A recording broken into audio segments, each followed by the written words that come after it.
Hello everyone, welcome back to the channel. So today I'm going to tell you how to delete apps on iPhone. If you're using an iPhone and now you want to delete apps from your iPhone, so let's see how can you do this.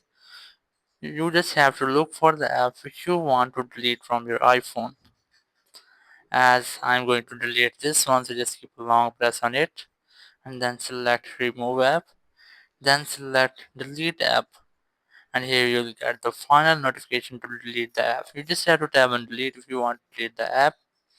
So this is the first way in which you can easily delete any app from your home screen. But if you won't get the app here, you just have to open your phone settings.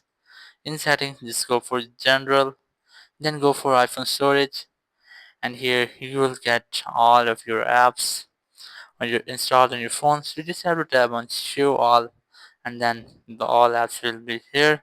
Now select the app which you want to delete, as I'm going to select this one, so just tap on it and here tap on delete app.